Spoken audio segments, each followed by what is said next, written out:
Hello guys, మరి పెద్దకి సంబంధించి censor review మన జరిగిన తర్వాత ఏ రకంగా వచ్చింది అన్నీ కూడా మనం మాట్లాడుకున్నాం. వీడియో కూడా చేశాను. బట్ అదేంటంటే జస్ట్ బోర్డు మెంబర్స్ ఎలా ఫెయిల్ అయ్యారు అనేది చెప్పాను ఆ వీడియోలో. కాకపోతే అసలు మ్యాటర్ ఏంటి, ఏం జరిగింది, మరి ఈ రకంగా టార్గెట్ చేస్తున్నారేంటి సినిమాని అనిపించింది నాకైతే. అంటే కొన్ని కొన్ని పదాలు ఉన్నాయంట సినిమాలో. ఆ సినిమాలో ఉండే ఆ పదాలు ఏంటంటే రిమూవ్ చేయమని చెప్పి మూవీ టీంకి వీళ్ళు చెప్పడం జరిగింది. మరీ అంత ఘోరమైన పదాలు ఏం పెట్టారు అని నేను క్లియర్గా చూస్తే, ఎవరైనా చిన్నపిల్లలు ఉంటే ఇయర్ ఫోన్స్ పెట్టుకోండి. ఫస్ట్ది నేను చెప్పాలో వద్దో కూడా అర్థం కావట్లేదు.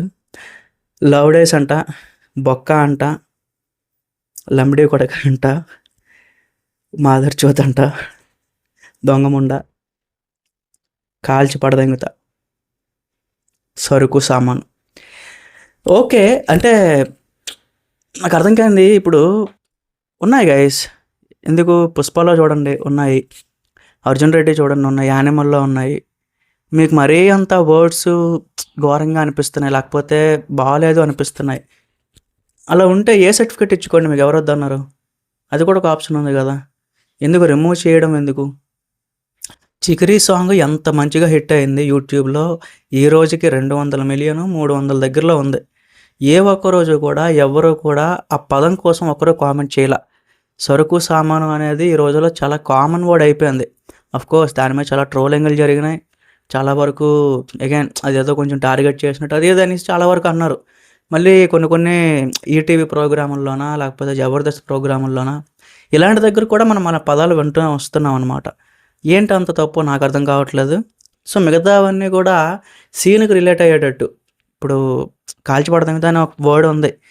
ఇప్పుడు జనరల్గా ఇంట్లో కూడా మాట్లాడుతూ ఉంటారు కొన్నిసార్లు, ఫ్రెండ్స్ అందరూ గ్యాదర్ అయ్యేటప్పుడు కూడా మాట్లాడుతూ ఉంటారు. ఉన్నాయి, చాలా వర్డ్స్ ఉన్నాయి. ఏదో ఇప్పుడే కొత్తగా పెట్టినట్టు, ఈరోజే ఈ సినిమాలోనే కొత్తగా పెట్టినట్టు. మరి అవసరం లేదు గైస్. మూవీ తాలూకు ఇంపాక్ట్ అనేది చాలా ఇంపార్టెంట్. ఈ పదాలు ఏవైతే ఉన్నాయో మూవీలో ఉండే ఇంపాక్ట్ఫుల్ సీన్స్ ఉంటాయి కదా, మళ్ళీ వాటిని ఆ ఇంట్రెస్ట్ అనేది తగ్గించే విధంగా అవుతుంది అనమాట. సో ఖచ్చితంగా ఈ పదాలు అయితే యాజ్ ఇట్ ఈజ్ ఉంచాలి అనేది నా ఒపీనియన్. సో ఎట్టి పరిస్థితుల్లోనే ఇవి రిమూవ్ చేయకూడదు. ఇవి ఎలానో ఉంచితే సినిమా మీద ఉండే అగైన్ అవి ఏవైతే హై మూమెంట్స్ ఉంటాయో ఆ హైని మనం ఫీల్ అవ్వగలుస్తాం. ఇప్పుడు అర్జున్ రెడ్డి చూస్తారు, మీరు చూసే ఉంటారు అందరూ. సో చాలా ఉన్నాయి, చాలా వర్డ్స్ ఉన్నాయి, చాలా సీన్స్ కూడా చాలా వల్గర్గా ఉంటాయి. అంతే తప్ప అవి ఎక్కడ కూడా మనకి నేను వెళ్ళిన థియేటర్లో యాజ్ ఇట్ ఈజ్ ఆ పదాలు అలానే ఉన్నాయి, ఏం మార్చలేదు. మొన్న వచ్చిన దురంధర్ ఉంది, దురంధర్లో కూడా చాలా ఉన్నాయి.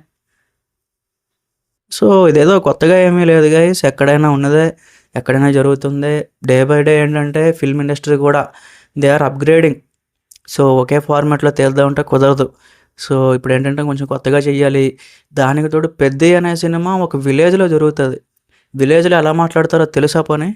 విలేజ్లో ఏ రకమైన సంభాషణలు జరుగుతాయో తెలుసా పోనీ? ఏదో సిటీల్లాగా హాయ్ బాయ్ అనే ఒక ఫార్మల్ కమ్యూనికేషన్ ఉండదు, ఇలాంటి పదాలే వాడతారు. సో వాళ్ళు ఒకరినొకరు అభిమానించాలన్న ఈ పదాలు వాడతారు, తిట్టుకోవాలన్నా ఇవే, కలిసి ఉండాలన్నా ఇవే, ఏవైనా సరే ఇవన్నీ కూడా ఒక ఎమోషన్స్తో కూడిన పదాలు అనమాట. మరి వీటిని రిమూవ్ చేస్తానంటాం నాకైతే నచ్చట్లేదు. సో చూద్దాం గైస్, స్టే ట్యూన్.